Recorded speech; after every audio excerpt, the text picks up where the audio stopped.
Bom, em primeiro lugar, eu não vou perder muito tempo assim me apresentando, nada, depois a gente pode trocar ideias para não perder tempo aqui na apresentação do trabalho.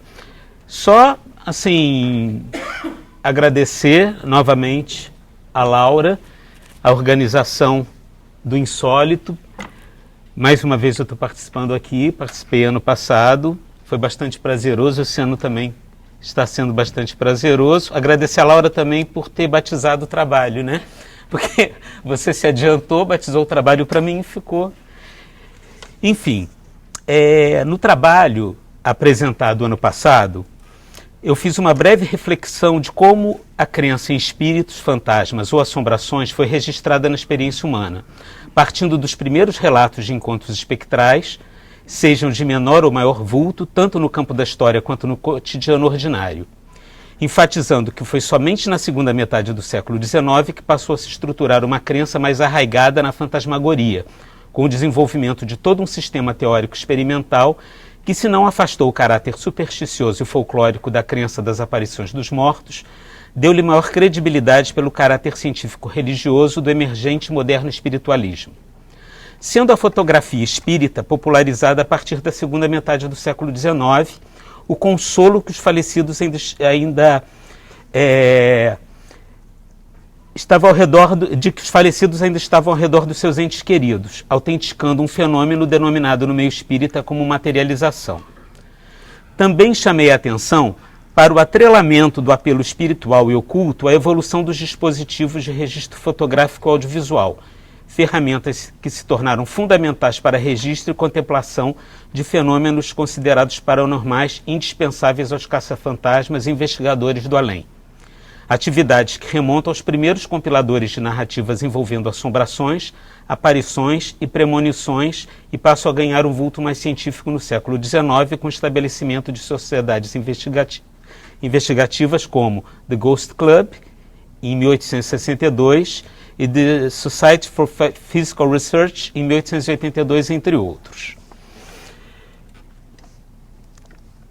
No caso, essas fotografias espíritas, eu comentei, né, ano passado, houve muita controvérsia em relação a elas, em relação a certas montagens que eram ou poderiam ser feitas, mas não é meu interesse entrar nesse campo, preferindo o meu foco me centralizar nisso como narrativa de horror. Esses médiuns, investigadores paranormais e seus fantasmas passaram a marcar presenças nas telas dos cinemas muito tempo antes da nova leva liderada pelas franquias Sobrenatural, de 2011, e Invocação do Mal, iniciada em 2013, no cinema, ou o programa de televisão Caçadores de Fantasmas, que durou de 2004 a 2016. Mas se a ficção, seja ela literária ou audiovisual, promove um passo além das narrativas orais que causavam aquele frio na espinha, nas rodas de amigos ou familiares, ou nos deixam com uma sensação ruim ao deitarmos e tentarmos distinguir nas formas sombrias, na escuridão do quarto de dormir, o que dizer quando esse sentimento ganha ares de verossimilhança e ameaça iminente? É aí que entram os autoproclamados investigadores paranormais Ed e Lorraine Warren. Mas antes vamos estabelecer um ponto de partida quando os Warrens já eram razoavelmente conhecidos. Os anos 70 foram um incremento da virada cultural da década anterior, um período importante que deu continuidade à efervescência criativa da década de 60, rompendo novas barreiras e consolidando um cinema mais arrojado. Podemos concordar que os anos 60 não terminaram em 1969, mas que adentraram pela década seguinte, com o cinema sendo colocado à prova, testando os seus limites e de seu público. Foram os tempos dos filmes catástrofe, das artes marciais e do pornô hardcore invadindo as telas. Para o horror, após o amadurecimento do gênero e um redirecionamento através de produções bem marcantes, notadamente no final dos anos 60, por exemplo, A Noite dos Mortos-Vivos, de 68, o Caçador de Bruxas ou O Verme Conquistador, de 68 também, e principalmente O Bebê de Rosemary, do mesmo ano, a década seguinte foi a consolidação das novas tendências, um prosseguimento bem mais violento, calcado em novos padrões estéticos e na falta de esperança do momento. Foram os tempos de um horror mais gráfico e visceral, com a consolidação da transposição do horror para a vida real e, no caso do nosso recorte, para os Estados Unidos, ainda sob o impacto dos assassinatos da família Manson, de Watergate, do fracasso do Vietnã e da espetacularização dos crimes em série capitaneados pelo assassino do Zodíaco, pelo filho de Sam e Ted Bundy. Deus estava morto naquele início de década, como fora estampado na controversa capa da revista Time alguns anos antes, em 66. E Satã estava, contudo, sendo figura proeminente nas artes em geral, reflexo do renascimento do ocultismo e das práticas mágicas pagãs que floresceram na esteira da contracultura dos anos 60. Em parte graças não só aos hippies, com sua tendência em retornar ao modo de vida mais natural, mas também aos meios de expansão do estado de consciência, com as experiências de Timothy Leary com LSD. A ascensão do satanismo encontrou espaço nas recém-formadas comunidades insatisfeitas com o modo de vida, tornando-se manifestação da necessidade de libertação e evasão. As bruxas passaram a sair à luz do dia e ganhar notoriedade, como Laurie Cabot, e o satanismo se estabeleceu com um nome e endereço: Zandor LaVey e a Igreja de Satã, estabelecida em 1966 na mesma São Francisco do Haight-Ashbury e do Verão do Amor. Portanto, não é nenhum espanto que as editoras capitalizassem em cima dessa nova onda com uma enxurrada de títulos que tinham a bruxaria e o satanismo como motivo principal. Onda que se deve, em parte, ao sucesso de 3 livros que entre 67 e 71 deram um novo rumo à literatura de horror: o citado Bebê de Rosemary, de Ira Levin, em 67, Os Gêmeos, de Thomas Tryon, e O Exorcista, de William Peter Blatty, ambos de 71. Com o sucesso dessas publicações, diversos títulos de temática semelhante foram lançados até o fim da década de 70, graças também ao cinema e à televisão, que não só alimentaram a moda, como se beneficiaram dela. O Exorcista foi transformado em filme pouco tempo depois de sua publicação. Isso aí fizeram vários anúncios, várias publicidades relacionadas ao filme quando ele chegou aqui no Brasil, né? Dirigido por William Friedkin, tornou-se uma das produções mais populares feitas até então, e um sucesso estrondoso e histérico. O Marcelo comentou dos turcos, eles fizeram a versão deles também do Exorcista, capitalizando nessa onda, né? O Satan, né? Ganhando destaque maciço na mídia, tanto pelo filme em si, sobre uma garota pré-adolescente que cai nas garras de uma entidade diabólica e leva sua mãe desesperada a recorrer à ajuda dos sacerdotes exorcistas, como pela possibilidade da interferência do mal no cotidiano das pessoas. Naquele início da década de 70, o Satã, camarada e transformador da contracultura, o de tratamento alegórico na maior parte das manifestações artísticas de um passado próximo, se torna assustador. O medo do diabo e suas ações novamente entram na ordem do dia, e milhares de pessoas sob os olhos atentos da igreja e de grupos religiosos, os mesmos que condenaram o Bebê de Rosemary como propaganda deliberada do diabo, e, segundo o autor Nicholas Schreck, uma resposta reacionária ao Bebê de Rosemary. Repentinamente, a palavra exorcismo estava em voga, assim como se popularizou o termo demonologista. Não é para menos que o período era mais do que propício para o lançamento do primeiro livro compilando casos em que Ed e Lorraine Warren tinham se envolvido, Deliver Us from Evil, From the Case Files of Ed and Lorraine Warren, de 73. Não vou aqui perder tempo, eu gosto de reafirmar isso em relação ao que eu falei sobre as fotografias espíritas. Então eu não vou aqui perder tempo com as polêmicas envolvendo os casos investigados pelos Warren, ou tratar da credibilidade dos mesmos, muito menos traçar a biografia do casal. Todos os livros sobre eles repetem, assim como facilmente se encontra na internet, pois meu interesse é como eles se enquadram em um contexto histórico relacionado ao horror e às narrativas do gênero. Portanto, não é coincidência que o casal, que investiga fenômenos sobrenaturais desde a década de 40 e fundou a Sociedade de Pesquisas Psíquicas da Nova Inglaterra em 52, tenha realmente sido colocado sob os holofotes da mídia nos anos 70, especialmente graças à exploração de um caso que se insere na trilha satânica daquele período. Na madrugada de 13 de novembro de 74, Ronald DeFeo Jr., segundo o próprio guiado por vozes espectrais, assassinou a tiros seu pai, Ronald DeFeo, sua mãe, Louise, e seus irmãos mais novos, em sua casa em Amityville, Long Island. Cerca de um ano depois, em dezembro de 75, George e Cat Lutz se mudaram com seus 3 filhos para a antiga residência dos DeFeo. O passado trágico do imóvel de conhecimento dos Lutz tornava viável o preço da casa luxuosa à beira-mar para um casal sem muitos recursos financeiros. Menos de um mês depois de se mudarem, abandonaram o local, deixando todos os seus pertences aterrorizados pelos ataques sobrenaturais que supostamente sofreram. Alardeada como uma história verdadeira, a desventura da família Lutz inspirou o livro Horror em Amityville, de 77, do jornalista e escritor de roteiros Jay Anson. Eles foram convidados, juntamente a um time de espíritas, videntes e parapsicólogos, pela reportagem do Canal 5 de Nova York, para passar uma noite na casa da família Lutz e investigar os aludidos fenômenos, com a realização de sessões espíritas e outras atividades que acabaram por constatar, de acordo com Anson, a presença de uma entidade diabólica. O livro foi adaptado para o cinema em 79. A Cidade do Horror, que foi como esse filme primeiro foi intitulado aqui no Brasil, né? Então, A Cidade do Horror foi dirigido por Stuart Rosenberg, com James Brolin e Margot Kidder como casal azarado. Apesar de detestado pela crítica, A Cidade do Horror acumulou uma fortuna nas bilheterias. A produção ganhou dinheiro suficiente para gerar 2 sequências, Amityville 2, A Possessão, de 82, e Amityville 3, O Demônio, de 83.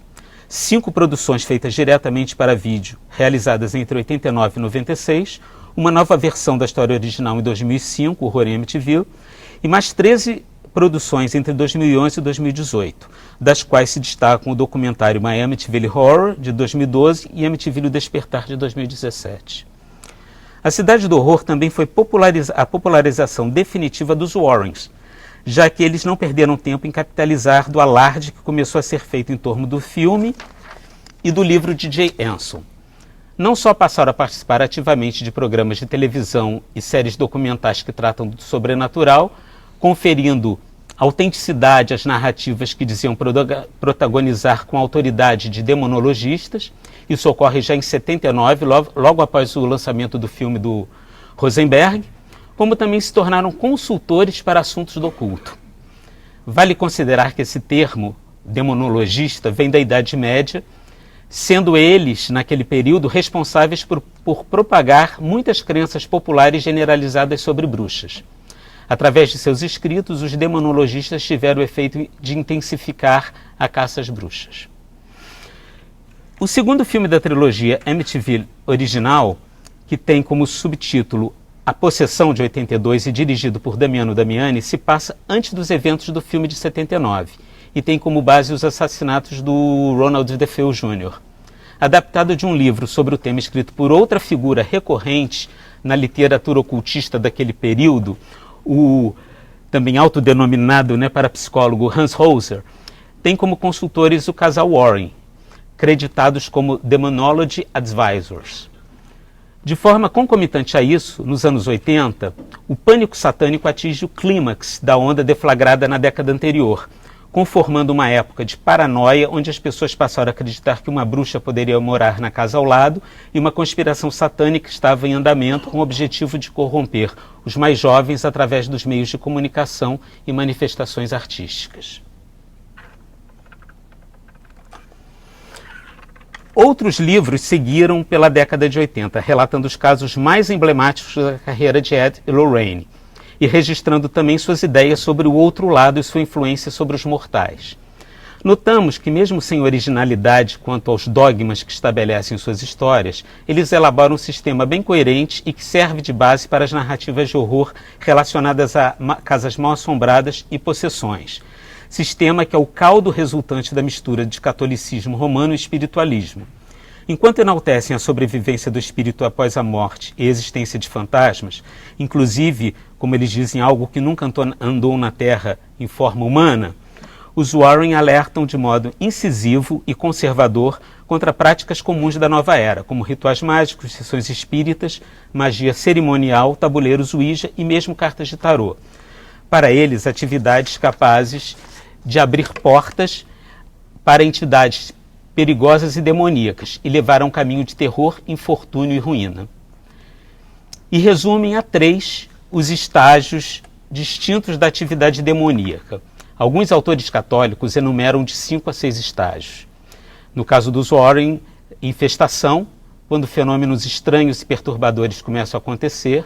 Opressão, quando os fenômenos se tornam mais intensos a ponto de fazerem a vítima perder o controle e levar ao 3º estágio, que é a possessão.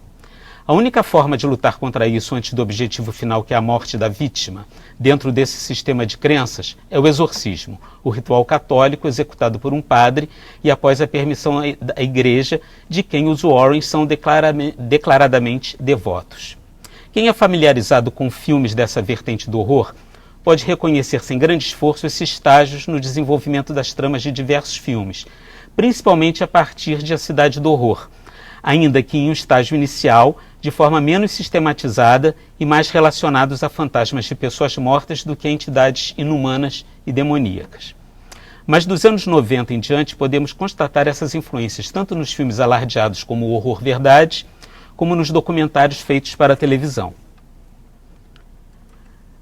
A popularidade da dupla resulta em 91 de um novo filme baseado em um dos seus casos mais famosos, o da família Smurr, ocorrido entre 74 e 87 na Pensilvânia. Eu não estou citando o que aconteceu com essas famílias, qual foi o motivo da investigação dos Warrens, porque isso vocês vão encontrar no YouTube, nesses documentários e nos próprios livros que a Dark Side vem lançando sobre eles, eles compilam esses casos. Enfim, então esse caso aconteceu entre 74 e 87 na Pensilvânia. A Casa das Almas Perdidas, dirigida por Robert Mendel. A presença do casal continua assídua em programas de mistérios sobrenaturais, especialmente de Lorraine, que participa como demonologista e clarividente de séries populares, como Assombrações, do Discovery, que nem sei se ainda passa, é uma série que passa desde 2005, e Estado Paranormal. No caso de Assombrações, antes de virar série regular, foi exibido em um programa de longa-metragem centrado na participação dos Warrens no caso dos Snedeker, outra família atormentada por entidades malignas. Aparições em Connecticut, de 2002, é o piloto da longeva série, sendo a história posteriormente adaptada para o cinema em Evocando Espíritos, de 2009. Já estou terminando, Laura. Mas foi com o universo criado por James Wan, a partir de Invocação do Mal, de 2013, que os Warrens se estabelecem nos domínios da cinematografia de horror. Não mais o controverso casal que participava de talk shows, mas sua versão assimilada pela tela grande e transformada, maior do que eles próprios, na pele dos heróicos, virtuosos e atraentes personagens interpretados por Patrick Wilson e Vera Farmiga. A série de filmes que configura o que ficou conhecido como Conjuring Universe faz um apanhado das investigações mais famosas do casal, usando de forma bem eficiente todos os paradigmas estabelecidos em suas narrativas sobrenaturais, iniciando a Invocação do Mal com o caso da família Perron, que se muda para uma casa de campo assombrada em Harrisville, Long Island. A segunda aventura dos Warrens cinematográficos é lançada em 2016, Invocação do Mal 2, também dirigida por Wan. Se passa na Inglaterra de 77 e trata do poltergeist de Enfield, caso notório em que os verdadeiros caça-fantasmas tiveram pequena participação. Invocação do Mal 2 estabelece ligações importantes para a mitologia da série, tanto com o caso de Amityville na abertura, como com 2 personagens, a freira demônio Valak, nome tomado emprestado de um demônio da Goetia, que ganhou um filme em 2018, A Freira, e o Homem Morto, possível tema de outro filme derivado da franquia, que já explorou o caso da boneca possuída Annabelle em sua própria série de filmes, que foram 3 produções entre 2014 e 2019. Também A Maldição da Chorona, de 2019, se passa no mesmo universo de Invocação do Mal. Filmes que, se colocados em sua cronologia narrativa, diferente da ordem com que foram feitos, configuram esse Warrenverso, né? Acho que a gente pode chamar assim. Enfim, Ed Warren morreu em 2006 e Lorraine em 2019, agora praticamente. Ao que tudo indica, continuarão assombrando as telas e seus casos servindo de inspiração para novas produções. Ao que tudo indica, eles não descansarão em paz. Então, gente, é isso. Foi breve.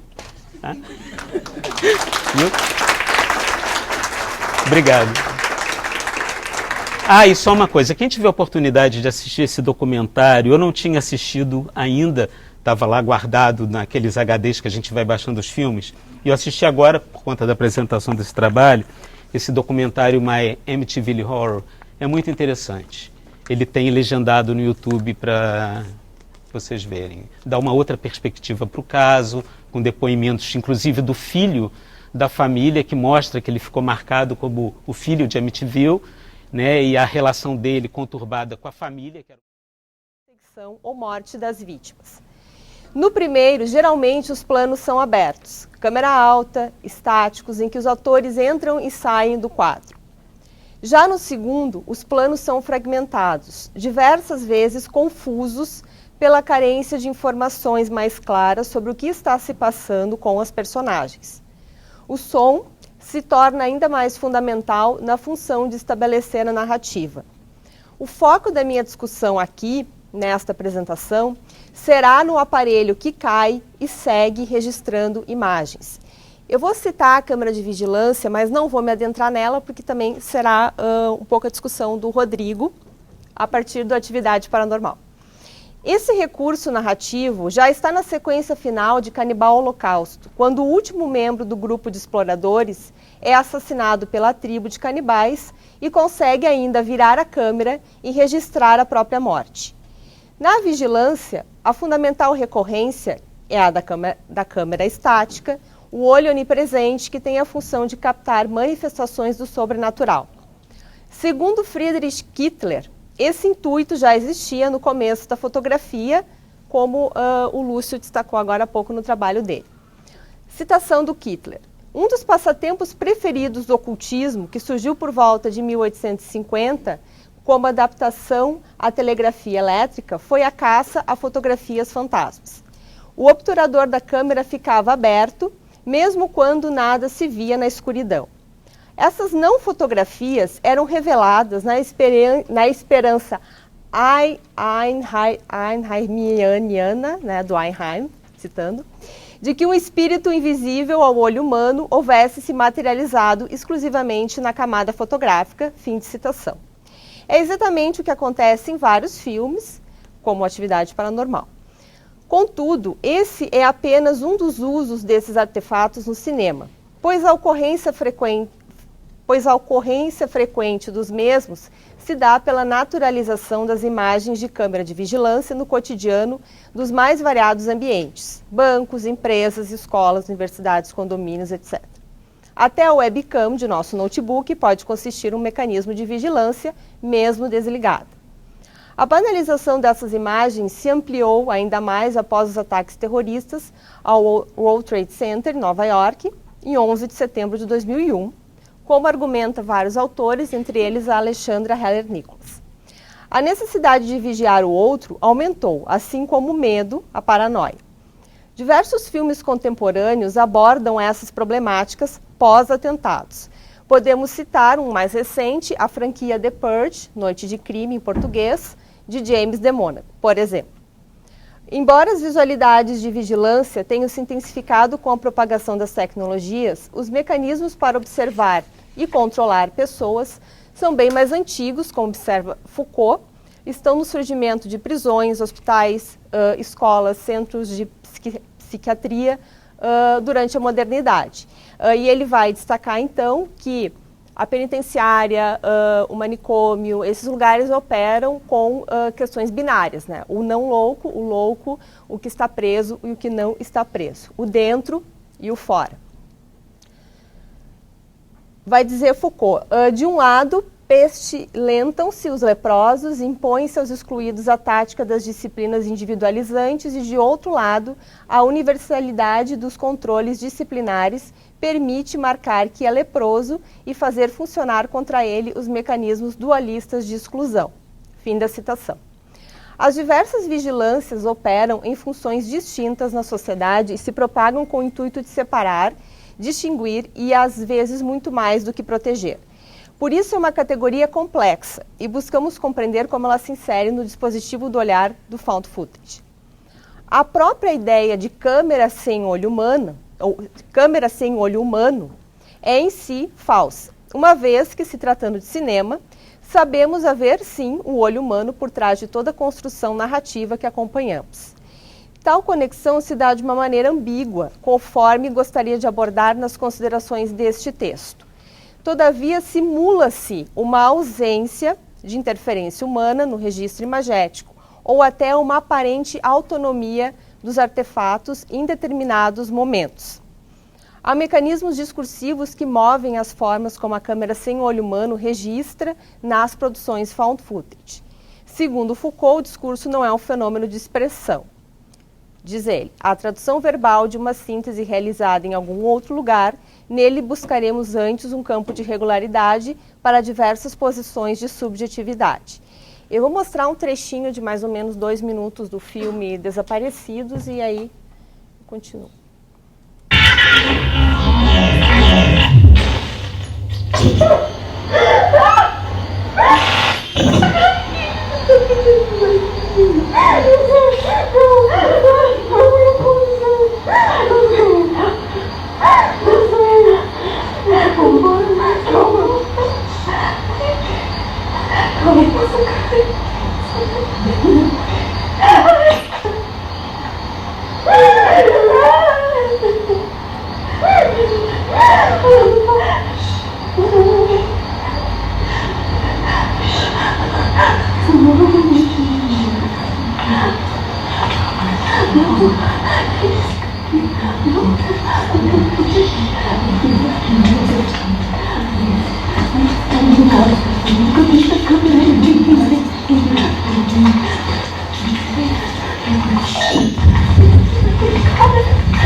No filme brasileiro Desaparecidos, de Daniel Schurman, a câmera caída, que permanece em registro, se destaca em diversos momentos.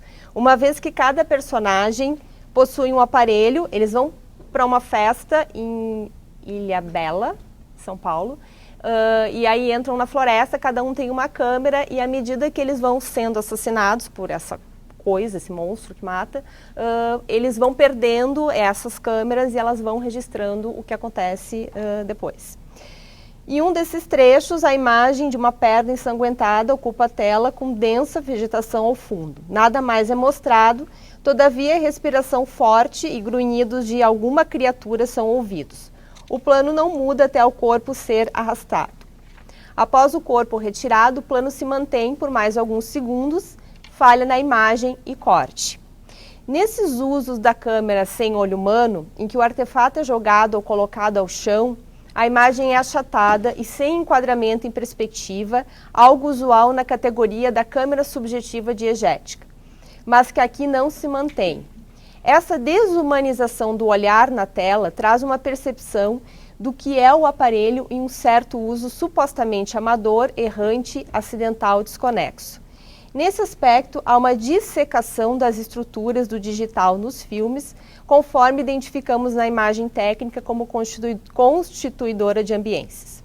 A imagem digital ou a computacional desmaterializam-se por completo nesses usos no cinema, e isso já começou antes, conforme alguns autores, com a televisão, como argumenta o Kittler. Diz ele, ao contrário do cinema, a televisão já não é mais uma óptica. Podemos erguer um rolo de filme contra o sol e reconhecer o que há em cada imagem individual. Os sinais de televisão podem ser interceptados, mas não contemplados, pois existem apenas como sinais elétricos, só na entrada e na saída da sequência de transmissão. No estúdio ou na tela, os olhos ainda encontram um objeto de contemplação. O processamento digital de imagens pretende dar cabo também desses últimos restos do imaginário.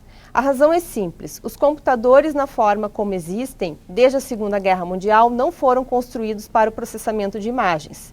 Acatando o pensamento de Wilhelm Flusser, podemos conceber a história de seu desenvolvimento como a abolição de qualquer dimensão. Fim da citação. Constatamos nesse uso da câmera, da categoria câmera sem olho humano, algumas diferenças. Primeiro, os posicionamentos dos aparelhos sugerem o poder total do olhar, o processo maquínico que tudo vê e controla, no caso da vigilância.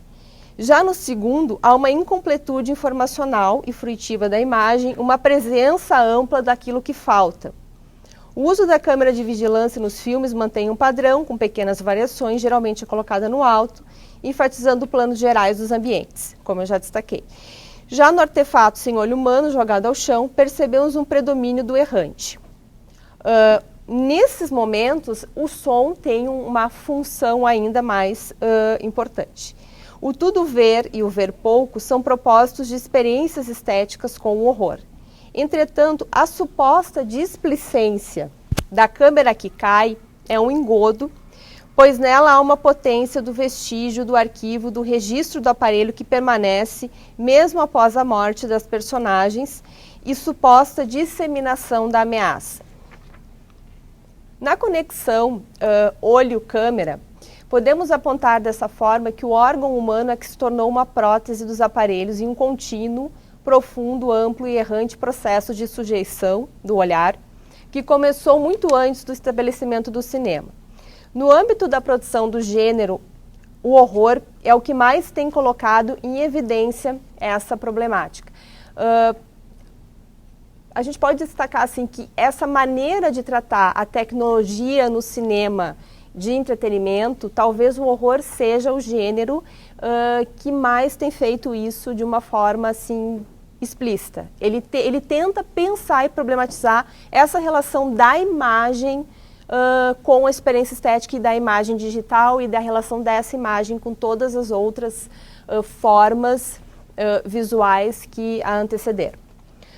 O que identificamos hoje no desktop horror ou screen life horror é que essa ubiquidade dos aparelhos de registro audiovisual já estava nas câmeras de vigilância, nos moldes convencionais, mas além disso, naquele artefato que supostamente registra somente um resto ou fragmento de imagem. Essas imagens não são menos importantes ou complexas. Elas dão pistas de modos de horror constantes por meio da ubiquidade da câmera, contínuos na vida contemporânea. Uma pequena relação que eu tento fazer entre essa câmera que fica caída e registrando e pegando fragmentos com essa ubiquidade de todos os outros artefatos da nossa vida contemporânea e que tem se potencializado nesse horror por interface de computador. Era isso. Muito obrigada.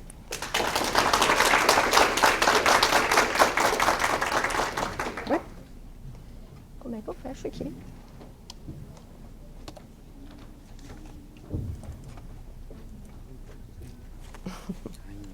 Ah, sim, vou levar teu equipamento. Obrigado.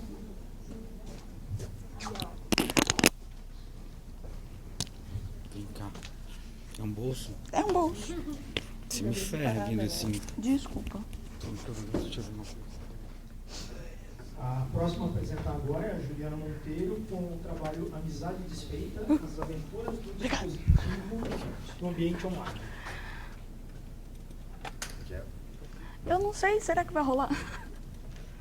Ah, eu cliquei errado. Qualquer coisa desliga, né? Beleza.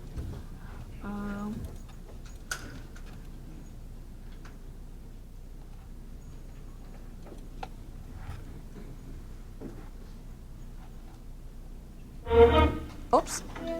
Ops. Boa tarde. Eu me chamo Juliana, concluí o mestrado em 2018 pelo PPG da Anhembi Morumbi. Atualmente sou professora de rádio, TV e internet aqui também na casa. Foi uma alegria estar aqui hoje, então obrigada pelo convite para a organização do evento. A gente esteve aqui ano passado, assistiu e foi uma experiência incrível. Então estar aqui do lado de cá, esse ano está sendo bem bacana, então obrigada mesmo.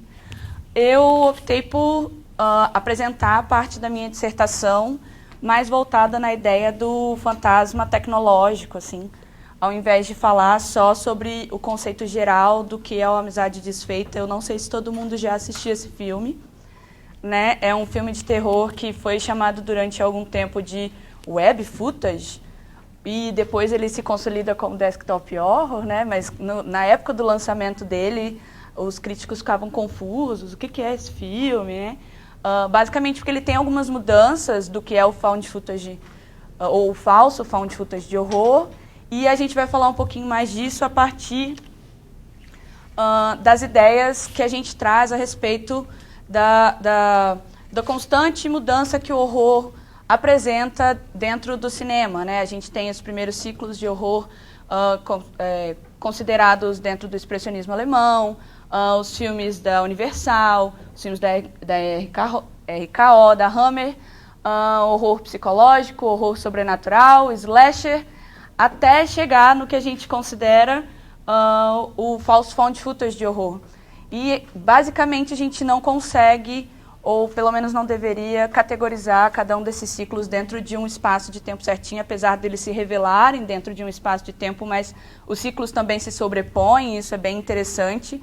Mas uma coisa que é mais importante nesse contexto é que a Bridget Sherry, que é uma autora que tem um livro chamado Horror, ela vai falar que todos os filmes, eles fazem parte de condições de momento, eles estão fazendo parte de um momento social específico, então eles retratam esse momento especificamente. Então, igual o Lúcio comentou a respeito dos filmes que falam sobre o Vietnã, a gente vai ter filmes bem mais gráficos, né? O Massacre da Serra Elétrica e outros filmes que vão vir com grafismos mais explícitos e tudo mais.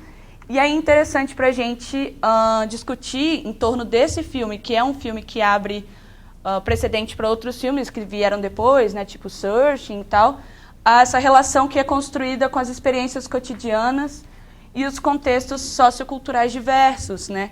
A partir do momento em que a gente compreende que um filme ele é o reflexo da sociedade em que ele está inserido, ele é o reflexo daquele momento cultural, a gente compreende que a amizade desfeita ele é reflexo dessa ansiedade digital, que é o que o Barry Grant vai chamar, certo? A gente, depois do advento da mídia digital e da consolidação da Web 2.0, a gente tem muito mais ligação com a tecnologia, e essa ligação com a tecnologia vai ser tratada de uma forma, pelo filme, tanto positiva quanto negativa. E aí, a partir dessa relação mais próxima com a tecnologia, né, com esse crescimento e popularização de câmeras digitais, a gente tem esse novo ciclo do found footage. Obviamente que não existe falso found footage só por causa das câmeras digitais, né, mas há uma ascensão e um novo ciclo com expoentes importantes, né? O Rodrigo vai falar. Cadê o Rodrigo? Estava aqui. O Rodrigo vai falar da atividade paranormal, a professora Ana falou sobre Desaparecidos, que também vem na mesma época da Bruxa de Blair, do REC, que é um espanhol, né? Do Cloverfield, dentre muitos outros de falso found footage. Mas o que importa para a gente discutir essa questão do novo ciclo é essa relação muito próxima com o amadorismo. Basicamente porque o Barry Grant vai ser um dos caras que vai dizer que o status ontológico da imagem documental acaba favorecendo esse tipo de produção, já que entende-se que o documental, ou melhor, a produção amadora, ela não procura enganar ou criar certos engodos que o profissional poderia criar. Então, é aceitável você ter câmera na mão, câmera que treme, problema de ruído de som, dentre outros elementos que constituem essa imagem que passa uma impressão de amadora quando, na verdade, não é. E é por isso que a gente costuma até chamar de falso found footage. E aí entra o meu filme, Querido Coração, muito odiado entre muitas pessoas. Basicamente, que ele é um filme que às vezes a galera não gosta, que fala, não, um filme de terror não é possível. Mas é um filme que traz elementos importantes do universo do horror no cinema. É a história de 5 amigos que resolvem se encontrar no Skype para conversar no aniversário da morte de uma das amigas deles. E aí, essa menina que morreu e todo o histórico dela está na internet, então todo o vídeo onde ela foi humilhada está no YouTube, você consegue acessar, inclusive consegue acessar, tipo, se você abrir o YouTube e digitar o texto do nome lá que aparece no filme, você encontra os comentários, encontra a página que foi construída só para o filme. É um filme importante porque não foi feito para sala de cinema, é um filme que foi feito para ser distribuído em Blu-ray.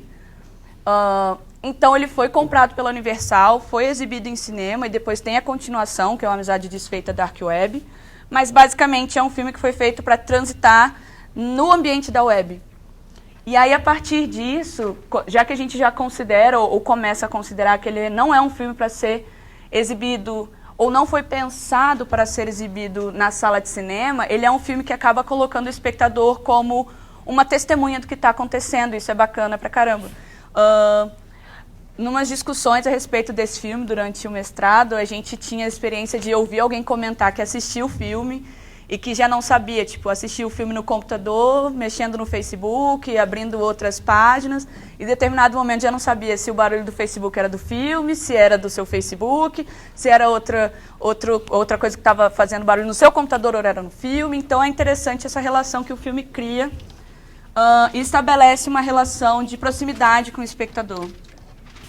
E aí uma das coisas que eu queria trazer está mais ligada à ideia de um teórico chamado Jeffrey Scones, que vai lidar com a questão da tecnologia e da imagem. E aí a discussão sobre o fantasma tecnológico está muito calcada em como o computador ele se torna uma mídia interativa e íntima. Entretanto, ele também é porta do que é chamado pelo Daniel Dinello no livro Tecnofobia como porta do Techno-Hell, ou seria um Tecno-Inferno. Durante muito tempo, na virada do século XVIII para o XIX, o Daniel Dinello vai dizer que, a partir da ascensão das tecnologias, vai se criar uma ideia de tecnocéu, que as tecnologias vão fazer o ser humano ascender a uma nova espiritualidade, que, a partir da criação de elementos tecnológicos, o ser humano vai conseguir viver para sempre, por exemplo, e transferir a sua consciência para uma máquina. Só que isso tudo muda no momento em que vem a Primeira Guerra Mundial e todo esse conceito de que a tecnologia seria apenas benéfica para o ser humano acaba ruindo no momento em que se percebe que, além de ser benéfica, ela também pode tanto curar doenças quanto construir doenças, criar doenças ou criar grandes bombas. Esse é o ponto de vista do Daniel Dinello. E a partir disso, o mais interessante é que relacionar o computador, que tanto é uma tecnologia feita para a guerra e que se torna uma tecnologia doméstica, a partir do momento que ele se torna uma tecnologia doméstica, os filmes vão também explorar essa relação de tecnologia em torno desse mal imaginário que pode estar ali, de que você pode estar sendo espionado, e diversos outros filmes tratam disso. E esse filme em especial trata desse hacker que está invadindo o computador de todo mundo. Ao mesmo tempo que invade, você fica um pouco na dúvida de como ele sabe, como ele consegue atuar em todos os computadores dos personagens que estão em lugares diferentes. E aí é interessante a gente ver, porque isso também é uma ideia do Dinello, é que na era do Tecno-Inferno, o computador que viabiliza o cyberbullying também se torna vetor da vingança sobrenatural. Então, a partir do momento em que o computador se torna esse vetor de vingança, ele se torna um aparato do Techno-Hell. Ele se torna um aparato do que seria a tecnologia como porta para o mal. Isso a gente não vê só nesse filme, a gente já viu há muito tempo, Poltergeist, Cairo, O Chamado, diversos outros filmes. Mas aqui, especificamente, quando a gente fala sobre computador, é mais interessante, e mídias digitais, é mais interessante que o Klaus, por exemplo, vai citar no livro a respeito de vigilância, sobre como, na verdade, essa relação de tecno-réu está muito calcada no mau uso dessas tecnologias. No filme, por exemplo, o enredo vai contar para a gente, ao longo do tempo, que a galera que está sendo ali meio atacada por um espírito, na verdade, eles foram muito cruéis com a menina, a ponto dela ter se suicidado. Então, ela volta, um ano depois, para matar todo mundo. Então, justo. Então, de certa forma, o conto moral é de que se você não sabe usar a tecnologia, você vai ser punido por ela, certo? E aí a ideia do cyberespaço, que aparece durante a literatura que vai tratar das questões de techno-heaven, né, de como o ser humano vai poder ascender esse espaço onde a consciência é livre do corpo e da morte, agora se torna um lugar de tecno-inferno mesmo.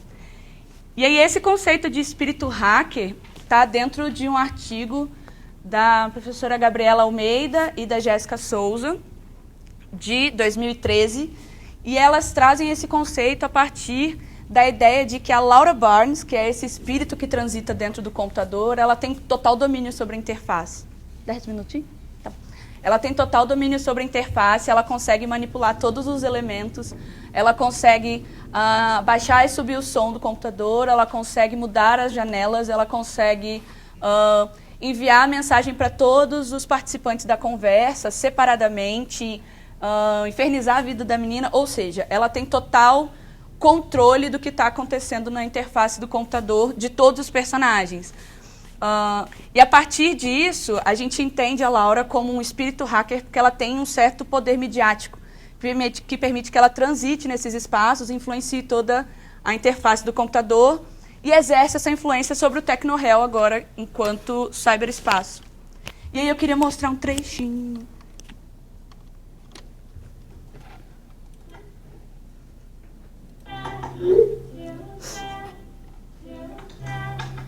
Aqui é quando eles começam a perceber que tem alguma coisa estranha acontecendo no computador.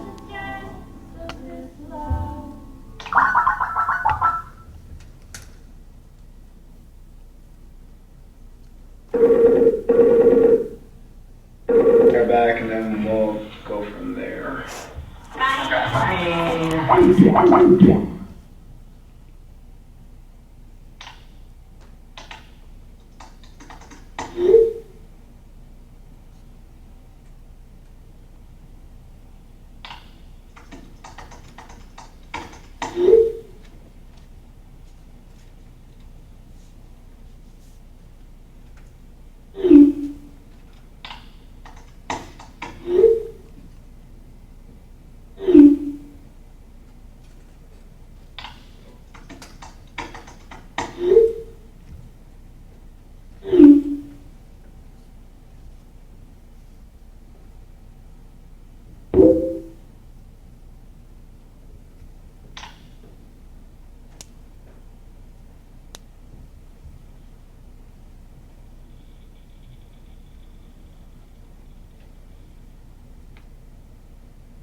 What's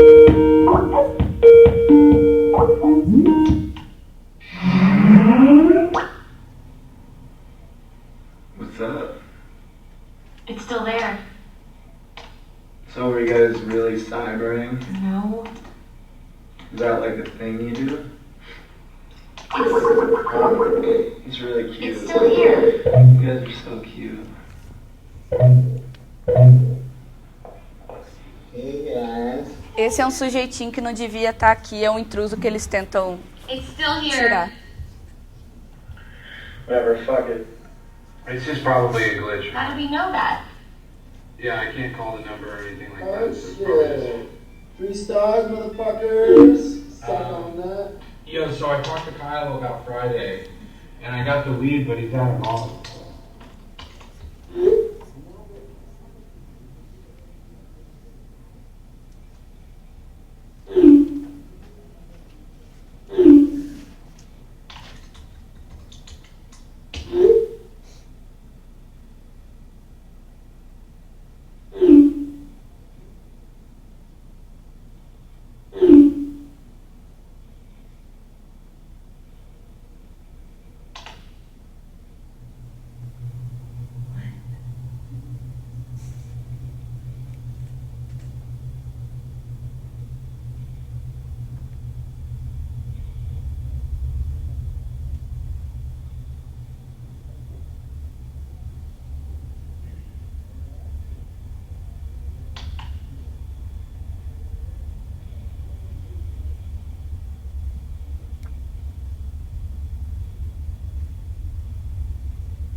Basicamente é um filme sobre cyberbullying, por isso ele não ia circular em cinema, em sala comercial, mas foi feito para ser exibido particularmente, que a história que conta é que os amigos dela fizeram contas falsas e começaram a humilhar a menina na internet, então agora ela vai fazer o inverso. E aí o que é interessante da gente saber é que no momento em que esse fantasma tecnológico ou esse espírito hacker se apropria do lugar onde ele foi de alguma forma preso, né, basicamente porque ela está na internet, ela morreu, mas ela ainda está na internet, então é possível acessar todos os vídeos dela, acessar a conta de Facebook, todas as informações sobre ela ainda estão lá. Ela continua interferindo efetivamente na mise-en-scène, que é o principal fio condutor da narrativa.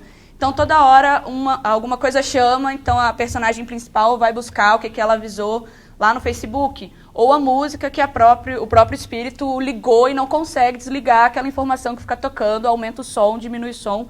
E não tem nada que a personagem que acompanha, que a gente acaba sendo linkado à personagem principal, não tem nada que a gente consiga fazer ou que essa personagem consiga fazer. Então, existem outros momentos em que esse espírito hacker ele também atua, mas é bem raro, apagando as luzes e essas questões, mas basicamente é o principal motor da narrativa. Então, todas as coisas que acontecem por causa da atuação desse espírito. E a grande questão é que depois que todos os personagens morrem, quem sobra é a gente. Porque é a gente que está acompanhando a tela do computador como se fosse um intruso ou um sexto espectador daquela conversa, né? Então, essa relação da tecnologia e como o filme de terror ele conseguiu, especialmente abraçar esse momento sociocultural que ele vive, de ansiedade digital, e como que isso acaba favorecendo também uma experiência que não está calcada numa experiência coletiva, mas, pelo contrário, numa experiência particular. Beleza? Então, obrigada. Posso deixar aqui?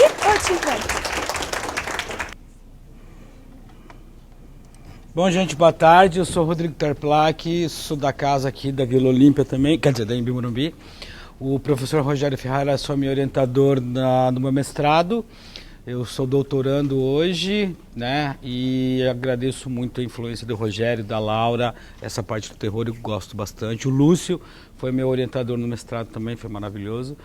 A Ana é quase que a minha alma guia aí, né? Do Found Footage.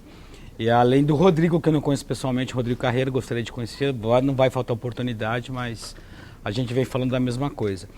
E o legal de falar um pouco do Found Footage é uma coisa que todo mundo que a gente já falou aqui, parece estar um pouco batido, mas como a Ana falou, são coisas que, a partir do momento que você para pensar, o moleque que se abre ali é muito grande de coisas, né? E eu, como trabalho muito com produção audiovisual também, eu gosto muito da parte técnica, da maquinaria por trás das câmeras. E você fica analisando uma cena, um filme, o que for, você fica pensando como é que o pessoal fez aquela cena, né?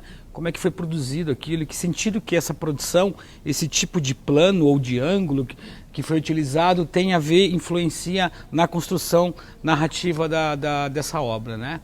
Então eu gosto, como eu já agreguei tudo isso, que é plano de sequência com found footage, com essa coisa toda, eu vim falar um pouquinho disso e da utilização realmente desse plano, nesse tipo de obra, principalmente no terror, tá?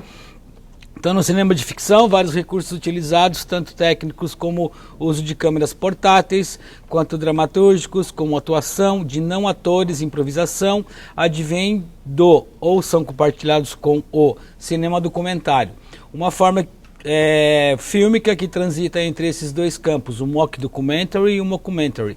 Por exemplo, é uma espécie de documentário falso, pois narra enredos ficcionais através de estratégias documentais. Os filmes realizados ao estilo simulado de found footage ou das gravações encontradas também fazem parte desse universo de obras construídas a partir da hibridização das estruturas narrativas e estilísticas do documentário e da ficção. Ou seja, a ficção de terror vai beber do documentário, vai se basear em algumas coisas do documentário, desse estilo narrativo, para utilizar e fazer produções que de repente, claro que a gente já todo mundo conhece, mas tem gente que acaba até acreditando, né, em certas coisas. Alguém falou aqui do Rogério Deodato, acho que foi você, né?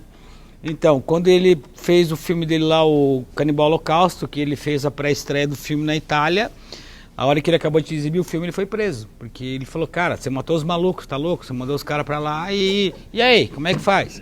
Então, né, até ele contar que né, então, pô, o cara mandou bem naquela época, em 80, né? Depois advém aquele evento da Bruxa de Blair, que deu uma explosão, um boom com a internet, né? Todo mundo falando, não, o bagulho é de verdade, aquela coisa toda.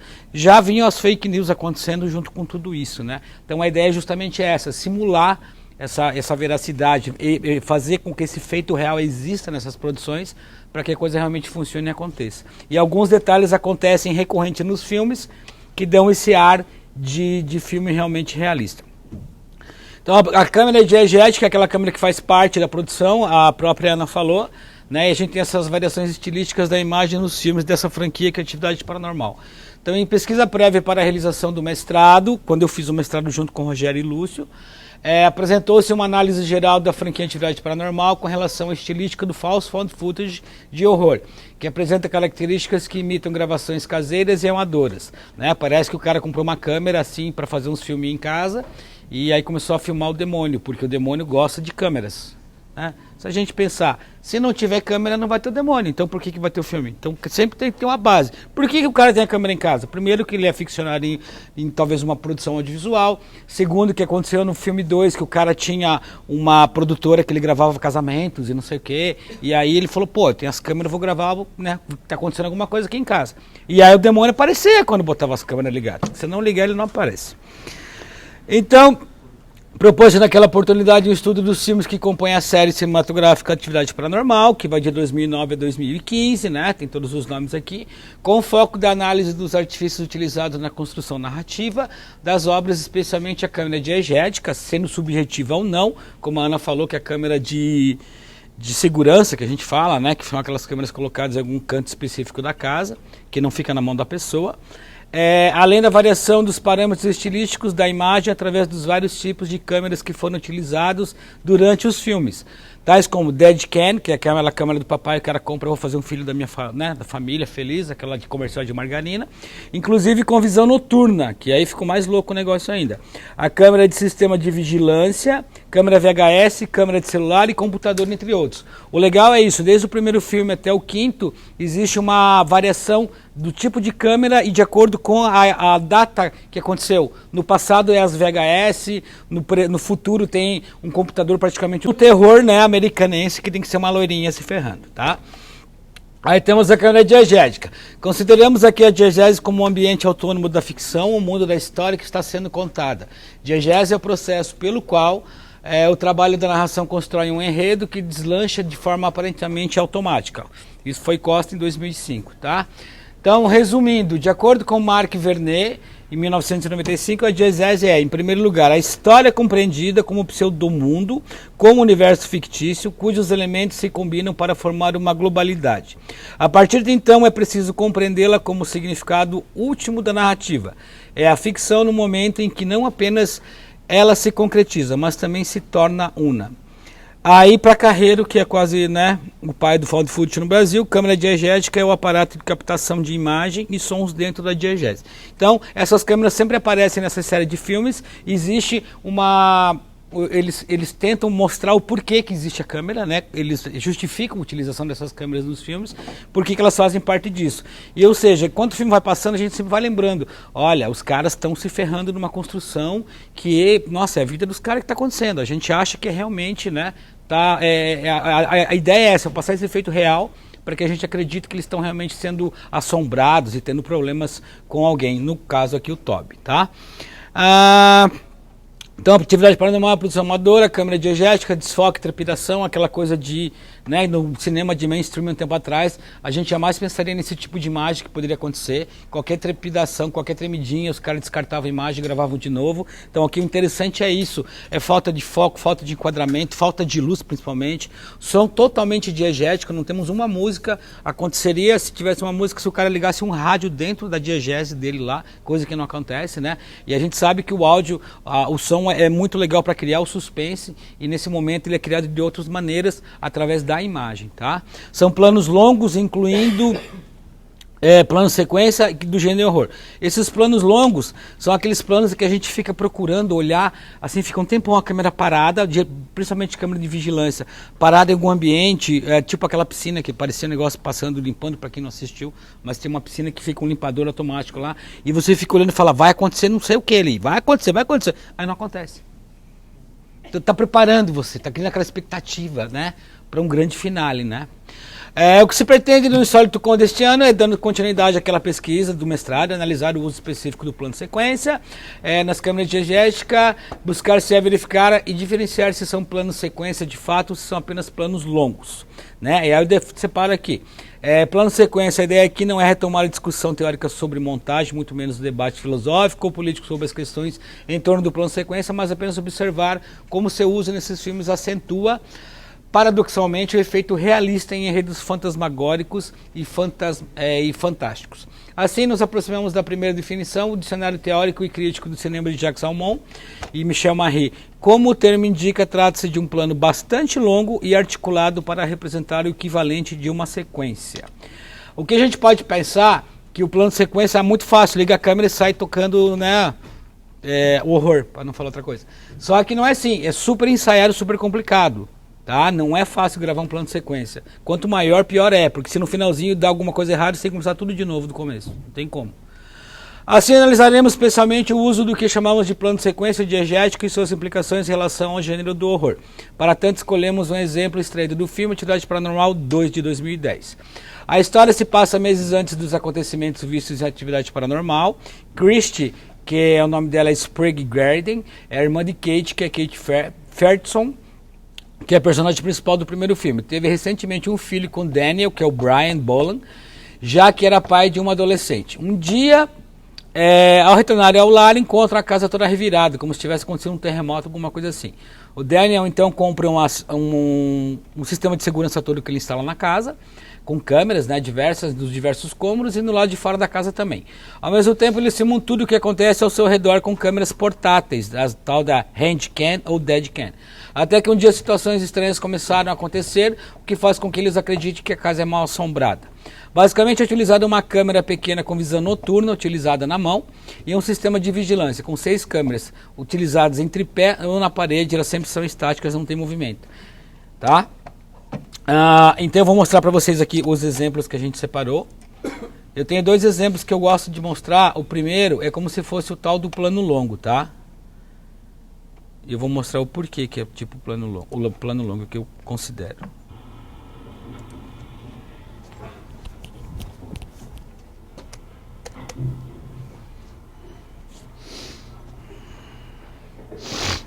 A gente tem aqui uma câmera de vigilância parada, mostrando o Daniel coloca o bebê na cama, 9 horas e 25 minutos da noite, tá?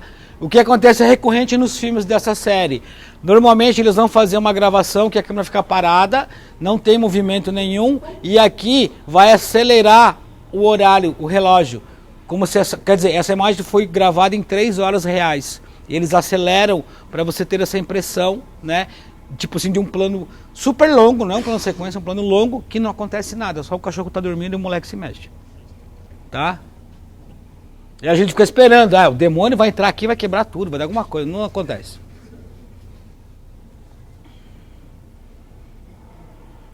Agora a câmera volta ao normal, pode com acelerado, tem uns barulhinhos, mas nada demais, tá?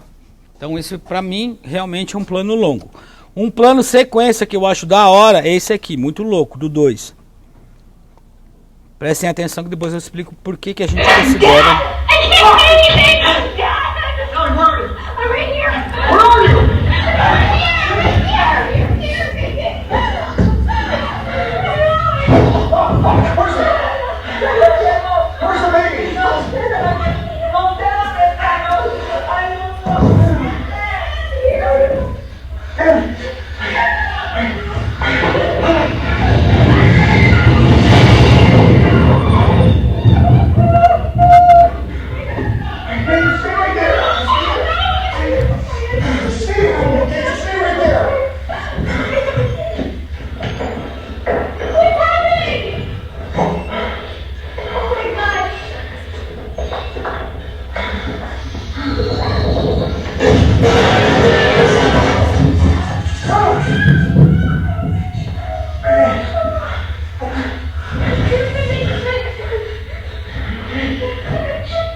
Bonitinho o Hunter, né?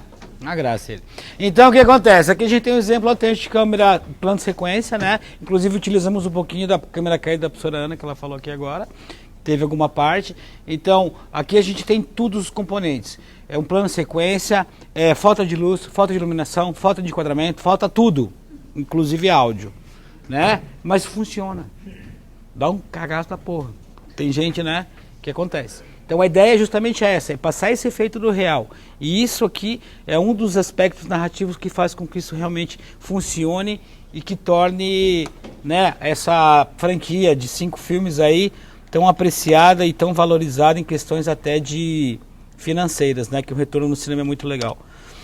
Alguns autores utilizaram na pesquisa, eu vou destacar aqui os melhores: Ana Acker, Laura Canepa e Rogério Ferraras. Beijo a todos, até mais. Uau. Quem aqui conhece o canal Spook Houses Casas Assombradas? Tem 2 culpados ali, 3. Temos um escondido ali. Então vocês nunca ouviram falar da gente. Ok. Eu gosto de pessoas com o pé no chão, é melhor do que... o canal existe há mais ou menos uns 3, 4 anos na plataforma e, como eu falei, o intuito é desmistificar o mundo espiritual e trazer para vocês... Tá subindo? Não vou sair, não. Tá bom. Trazer para vocês uma veracidade do que realmente está por detrás disso, inclusive dos filmes que vocês tanto adoram e que foram citados aqui.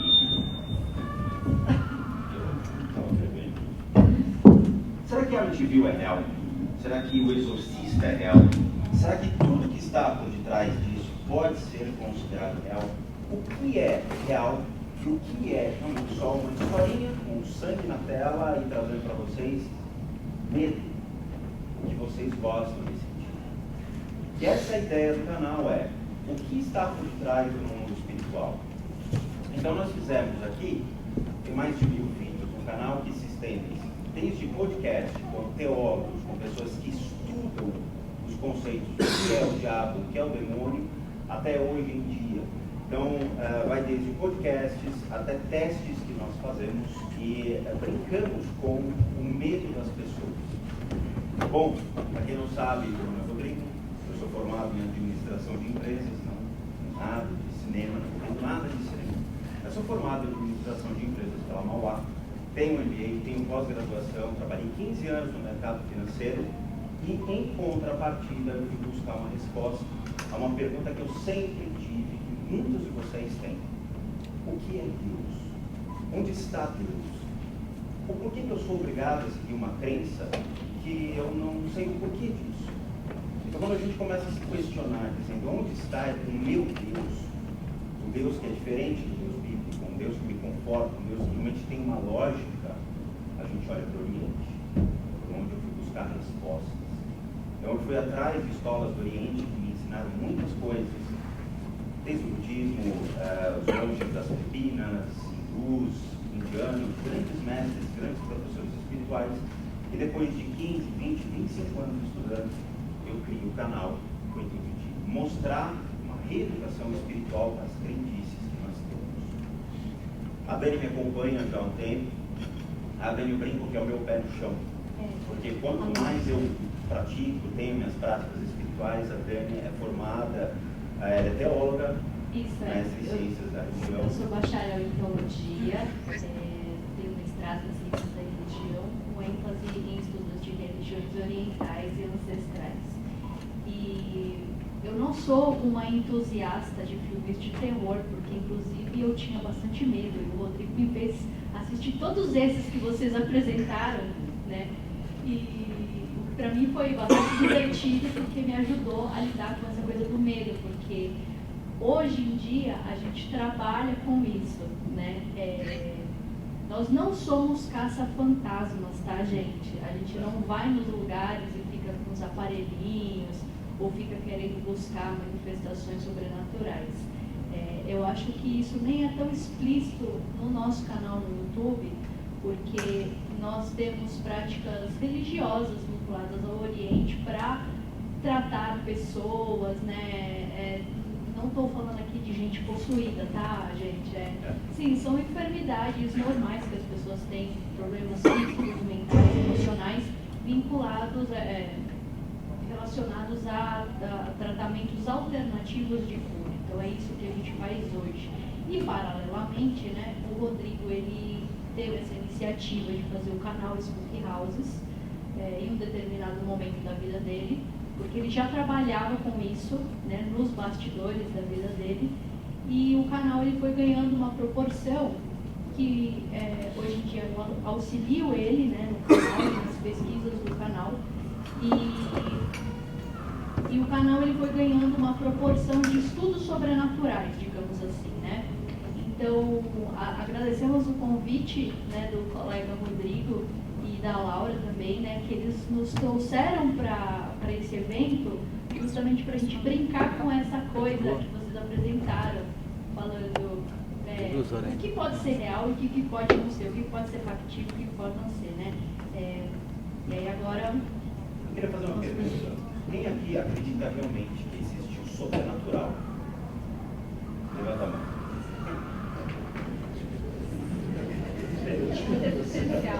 O que é o sobrenatural para vocês? Vocês acreditam em espíritos? Vocês acreditam em energia? Manifestações de energia? Como, por exemplo, vocês já sentaram do lado de uma pessoa e sentiram mal do lado de uma pessoa? Ao ponto de levantar e falar, eu não estou me sentindo bem, não sei porquê, alguma coisa aqui está me incomodando. Esse tipo de coisa. É normal isso? Curioso, mas por que isso acontece? Por que ficar do lado de uma pessoa pode ser agradável ou incômodo sem você saber quem é essa pessoa, ou de onde vem essa pessoa, por que desse incômodo? No Oriente, eles acreditam que nós possuímos, sim, um corpo de energia. Mas eles não tratam um conceito espiritual que hoje vem do espiritismo brasileiro, assim, a origem. Então, nós possuímos um corpo de energia. Esse corpo de energia se comunica com os nossos órgãos físicos, com o nosso emocional, com o nosso mental e com o espiritual. Ele responde, sim, aos seus impulsos. E é curioso. Todo mundo aqui já sentiu, por exemplo, já pensou que estava sendo traído. Já, seja uma traição de caráter, uma traição que fosse realmente de um parceiro ou uma parceira. Automaticamente você sente essa traição. Essa traição se manifesta depois com uma dor no seu peito, uma falta de ar. O seu corpo mental agindo sobre o seu emocional e age sobre o seu corpo. Tudo isso está conectado. Mas dentro de cada crença na Índia, nas Filipinas, na China, no Japão, eles têm algo além a isso. Essa manifestação também acontece depois da morte. E aí entra alguns conceitos que muitas pessoas têm o seu direito de dizer eu não acredito. Senão a gente não está lidando com crenças. Eu acredito ou não. Quando uma pessoa, um indivíduo, acaba passando por um processo de morte, dentro de algumas culturas, eles acreditam que a pessoa pode ficar aqui, ou pode voltar a sua origem, seja ela Deus, ou qualquer outro conceito de divindade da divindade. Quando a pessoa fica aqui e permanece ligada aqui ao seu Deus, à sua matéria, seja o seu carro, os seus bens, tudo aquilo que chama a atenção, até mesmo uma conta de luz, de energia, ou o seu cartão de crédito que você não pagou, você falou esqueci de pagar o cartão, você fica preso. Quando você fica preso aqui, você se torna obcecado pelas coisas que você tanto idolatrava. Essa obsessão torna-se o termo obsessor. Muitos de vocês já ouviram falar sobre isso, seja no espiritismo, seja no Umbanda, que é tradicional brasileiro, ou por meio de filmes de terror que trazem o conceito daquela sombra que te acompanha, aquela energia que vai atrás do protagonista e de todo mundo querendo matar. Meu Deus, o que é isso? Isso chama-se obsessor. Com o passar do tempo, algumas crenças também trazem conceitos que vão deturpando essa energia e vão transformando ela numa energia muito mais agressiva e trazendo características até animalescas. E aí entra também conflito com o diabinho que nós conhecemos, que temos chifrinho, rabinho e tudo mais. Nada mais é estão presas aqui. Todas essas histórias remetem a casos reais ou não, ou histórias criadas para assustar, comercializar um medo. Será que a Amityville é real? Será que o Exorcista é real? O que está por detrás da história da Chorona? Será que realmente existia uma mulher que chorava a perda dos seus filhos? Eles tentam trazer um terror que se aproxima ao que é real. Quando eu fui assistir o da Samara no cinema, eu voltei e eu tirei a televisão do quarto. Fiquei 5 dias sem a TV no quarto. Isso é fato.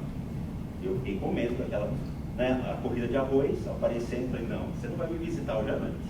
Tirei do quarto. Porque eles tentam utilizar o terror mais perto de vocês. O terror de um objeto doméstico que pode se manifestar. Mas será que a crença de vocês é capaz de assimilar esse medo? Será que vocês acreditam que realmente alguém sai da televisão? Será que é fatídico isso? Será que pode ser? Não. E que crença que isso está atrelado?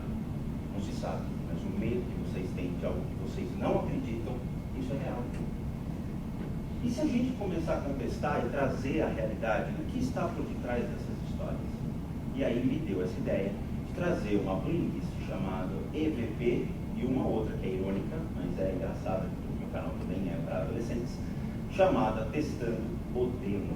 EVP, para quem não conhece, é a sigla para Electric Voice Phenomena. São utilizados gravadores de estúdio profissional para captar áudio de qualquer tipo de manifestação que seja plausível. Então, eu tenho mais de 10, 15 playlists aqui para trazer espiritualidade para as pessoas, dentre mais de 1.100 vídeos publicados. Quando eu trago esses conceitos de Electric Voice Phenomenon, eu me respaldo na ciência. Então eu vou atrás de engenheiros de áudio renomados. Eu tive 2 engenheiros de áudio muito bons, que era da própria Rede Globo de televisão, viajava com artistas, viajava com o Mitsat, viajou, gravou. Foi na minha casa, levou os microfones e falou, faça a festa. Coloca onde você quiser esses microfones que eu utilizo para gravar externo e grave esses fenômenos que você acha que é real. O outro, um engenheiro de áudio que trabalha e mora na Noruega, ele restaura áudios. E eu encaminho para ele dizer, por A mais B, se aquilo é humano ou não, baseado nas frequências de hertz que são produzidas por objetos, por vibrações, por coisas que nós fazemos e não percebemos. E é a partir disso que eu trago para vocês o que pode ser ou não essa manifestação. O nome Testando o Demo é uma brincadeira de um outro youtuber que ele tem Testando o Demo, que é o demo de jogos. E aí eu falei, vou criar o Testando a Demo só para brincar com ele. Eu utilizo técnicas que eu aprendi com monges das Filipinas, com monges tibetanos, no qual nós podemos atrair energias.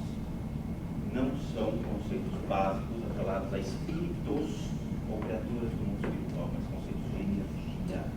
Tá? Energia atrelada a emoções, a pensamentos e a tudo relacionado ao filme que vocês gostam. Então eu fiz Testando o Demo desde o Ouija, em casa, com pessoas, para ver se realmente o Ouija funciona ou não. Fiz do Amityville, a Casa do Exorcista, a família Winchester, dentre outros, Chorona, Slenderman, para ver se realmente essas lendas são reais. E qual vocês acreditam que foi o que mais chamou a atenção? Qual é o filme que vocês têm mais medo que possa ser realmente comprovado que existem manifestações? Dentre esses que eu sei. Valendo! Exorcista. Escolher, sei lá. Exorcista. Eu fiz da Casa do Exorcista, que é uma história que realmente aconteceu nos Estados Unidos, de um menino que se está sendo possuído por uma entidade demoníaca e que foram padres lá para retirar essa energia, e ele era jogado, arremessado, e foram médicos, e tudo foi documentado. Mas claramente, eu não acredito nisso, porque eu não estou lá para ver, não estou presenciando o fato. Então, para mim, aquilo tem sim um processo de esquizofrenia, tem um processo de distúrbio emocional, claro. Mas quando você atrai mentalmente dizendo, eu quero essa energia comigo, eu quero uma energia que realmente possa me fazer algum mal, você está exercendo um princípio da lei da atração. Você está atraindo energias para a sua casa. A Casa do Exorcista, eu vou mostrar para vocês, realmente chama atenção, mas outros chamaram mais atenção, e uma delas foi Amityville. Foi uma das que mais chamou a atenção quando nós fizemos. A boneca na pele também fizemos. Também chamou muito a atenção o que aconteceu durante as gravações. Mas, claro, nada levitou, nada andou, nada foi arremessado. Gostaria que tivesse feito isso, mas não foi. Eu gostaria, porque isso justifica-se muitas coisas que a gente possa demonstrar. Realmente acredita-se que ou não, tá? O Blood Mary também nós fizemos com o Whisper State, que também é um manicômio nos Estados Unidos, para ver se realmente tinha ou não tinha essas energias, tá? A gente está fazendo um breve resumo aqui, não dá para explicar muito o que a gente faz, né? Porque o tema é montado no evento e o objetivo da nossa presença aqui não é explicar necessariamente o que a gente faz e como a gente faz, tá? Se quiser saber, nós estamos abertos. Sim, depois a gente conversa, porque senão fica muita coisa assim para explicar. Eu vou mostrar para vocês o EVP de Activil e o que aconteceu também durante o processo. Isso é real, isso aqui não é feito, isso aqui não é montagem. Queridos e nobres inscritos do canal, espero que House Castle Bride. Eu vou mostrar para vocês aonde postado no canal. E eu vou separar, tá? Eu tenho mais ou menos. Foram utilizados entre 2 a 4 microfones da marca Zoom, o gravador digital, tá? Com um split para outros 4 microfones. Então eu tive Sennheiser, Behringer, microfones que são consideravelmente bons para poder trazer uma captação mais clara. Mas o que vocês vão escutar é uma linha de ruído. Em cima dessa linha de ruído, algo que realmente ocorre. Todos esses fenômenos foram gravados em um ambiente isolado, sem realmente manifestações ou influências que fossem significativas. E todas essas influências que aconteceram foram limpadas dessa onda. Menos umas 100 mil marcações aqui que eu fiz, que a gente outra coisa, é o que acontece, ele tende, gente, parece um bom. Então isso tem demais. Os bumps tem muitos na maioria desses EVPs.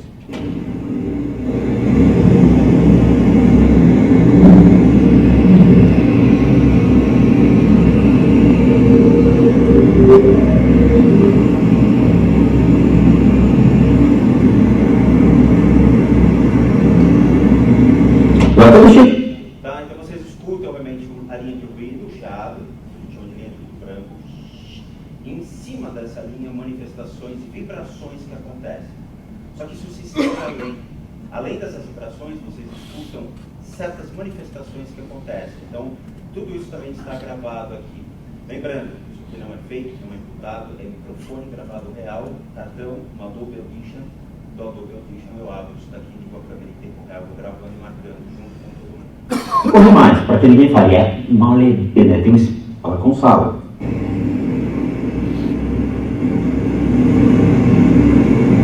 Tá, de novo essas batidas, por que se dá até oitavo?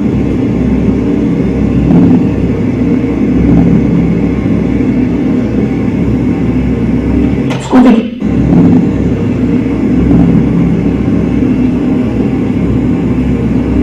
São batidas isso. Vocês escutam uma vibração sobre a linha de ouvido, o que não é factível dentro de um ambiente isolado, completamente fechado. Não tem como ter essas vibrações. Mas, de novo, eu vou pegar aqui para vocês. É impressionante.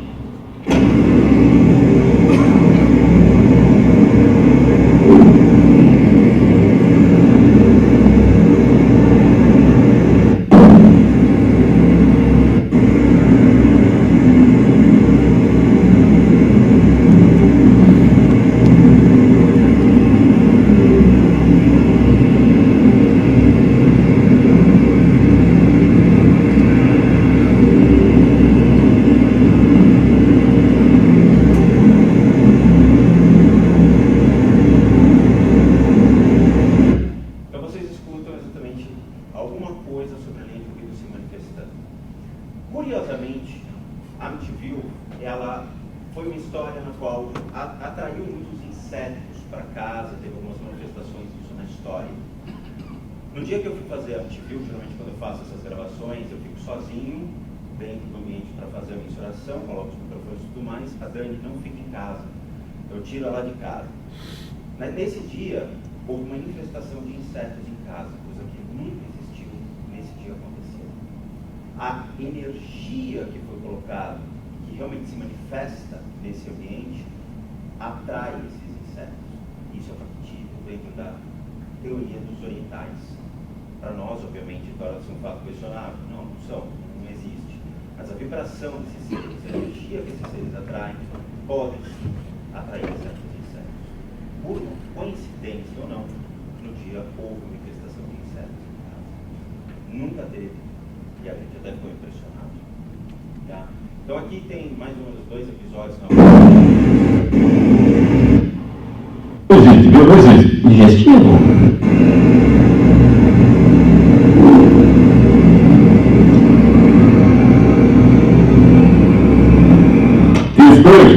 Então eu brinco com meus inscritos, que a maioria são adolescentes, né? E isso acontece.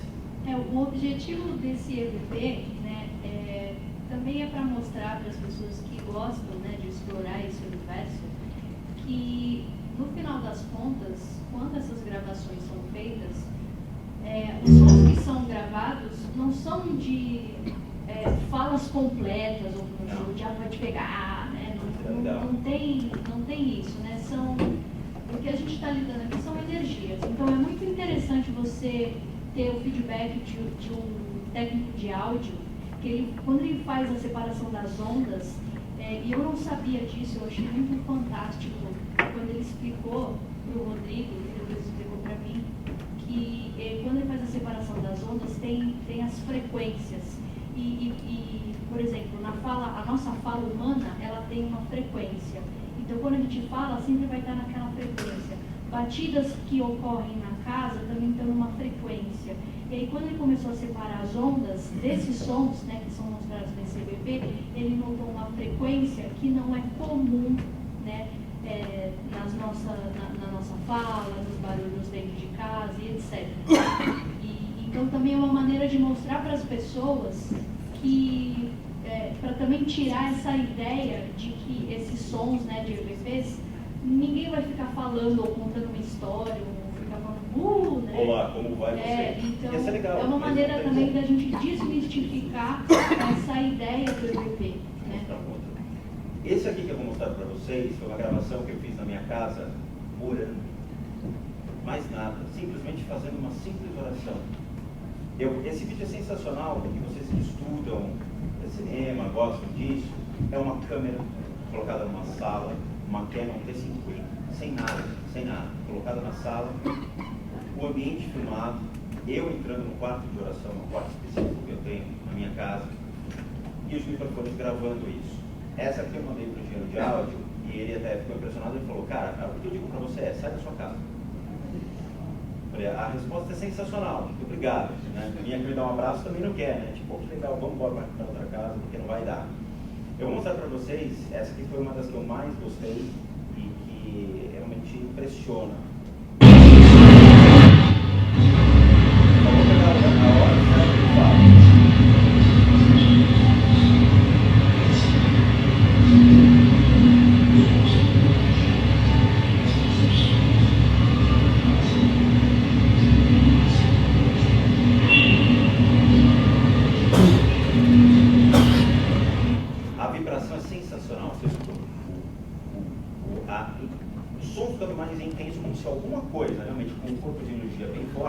Se aproximasse do microfone. E o microfone capta essa vibração e interpreta como um som que seja uma estática.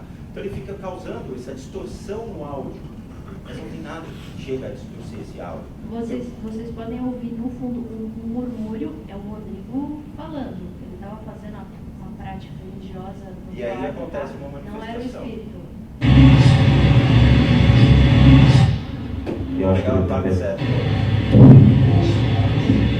Batidas.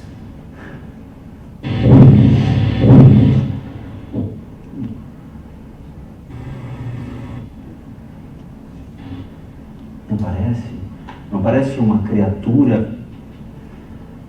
Eu consigo levar muito delicado para. Viu? E aparenta ser, simplesmente uma fé.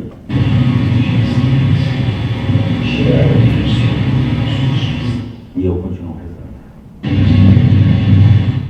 batidas e uma respiração perto do microfone.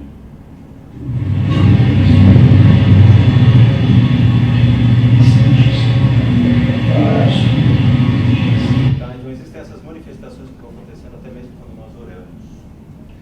Então tudo isso aqui é apresentado sem realmente colocar fake, imputar, porque a gente também quer ter essa prova se realmente funciona ou não.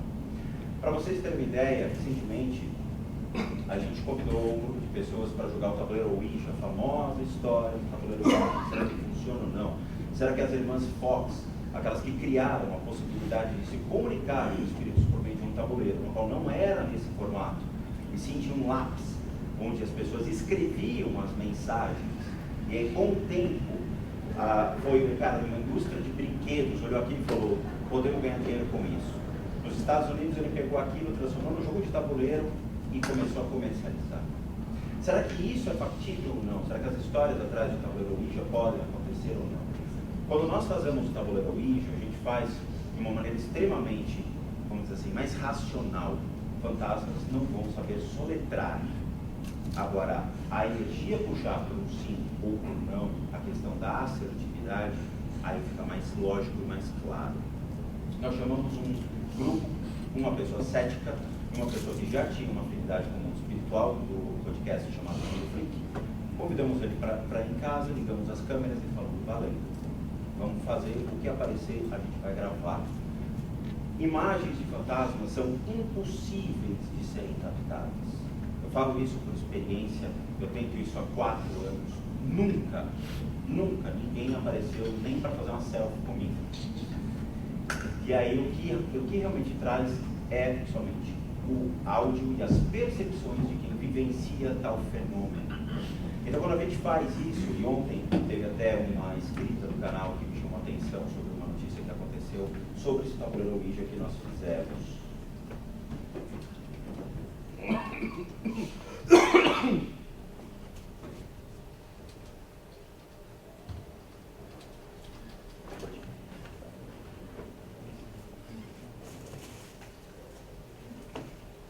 So many chances, many choices, many doubts. So many things, some mistakes, but I can live without you. Just me and you.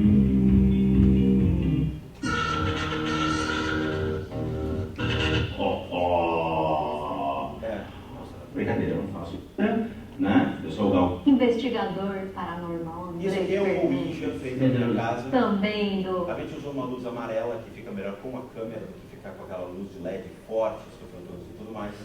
Eu utilizo 2 câmeras, uma Canon T5i, das antigas, normal, não fiz uma atualização da câmera, e eu uso uma GoPro, a nova, com 4K, só para dar uma diversificada. Então eu deixo uma na sala e outra fica na minha mão e eu vou gravando, tá? Microfones de lapela. E são novatos no jogo Ouija, certo? Sim. Tá? São os dois do Mundo Freak. O Andrei, que está no meio, ele é cético, não acredita em nada. E a esposa dele já tem uma certa vivência, já tem uma experiência sobre o assunto.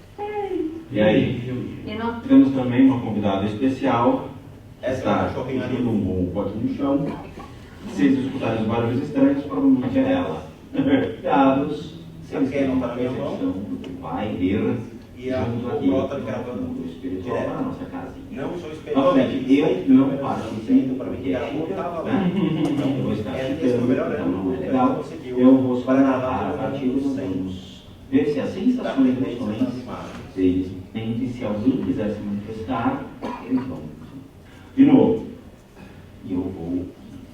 É isso, até um pouco, não é exato. Está estalando bastante. Está estalando bastante. Como se tivesse mudado a pressão. Perfeito. Então vocês já entraram. Se concentra na sala, na energia da sala, em todos os cantos da sala. Vocês vão perceber que existem energias distintas aqui. Vocês conseguem identificar já alguma coisa estranha, além dos estados no teto? Nossa, meu ouvido. Tampouco. Um pouco como se fosse avião subido, descido um elevador como se tivesse mudado a pressão. Perfeito. O ouvido esquerdo? O direito tá de boa, o esquerdo tá meio zoeiro. Depois eu te conto por quê. Ele tem tudo molhado, sua Só que esse jogo ele se estendeu por 2 episódios, onde as pessoas tiveram sua vivência. Não houve nada tendencioso, isso que é o mais legal. Longe de Hollywood, as pessoas vão mostrando que tem um sentido. Houve realmente a presença de alguns seres do mundo espiritual, onde nós selecionamos uma única manifestação que se fez presente e que comentou, por meio das impressões e das sensações das pessoas que estavam lá percebendo isso, o que aconteceu com ela. A presença, ela tinha uma forma física como se tivesse sido um acidente de carro. Todos que estavam lá e só estavam observando, tiveram a sensação de dores no corpo, sentindo como se alguma coisa estivesse realmente errada com essa pessoa, estava se manifestando. Ela trouxe uma imagem mental para as 3 pessoas que estavam lá, de um acidente de carro, um carro de cor azul. Perto da minha casa, eu moro no Morumbi, pela Avenida Giovanni Gronchi, lá para baixo, no topo 7.000. E isso tudo está no vídeo. Além disso, começaram as batidas, as manifestações mais intensas e a possibilidade de trazer o nome dessa pessoa. E aí, essa semana, ontem, eu recebi uma mensagem de uma pessoa que me mandou uma mensagem dizendo: cara, eu vi o teu filme e alguma coisa realmente está acontecendo. E essa mensagem aqui, eu postada ontem no vídeo.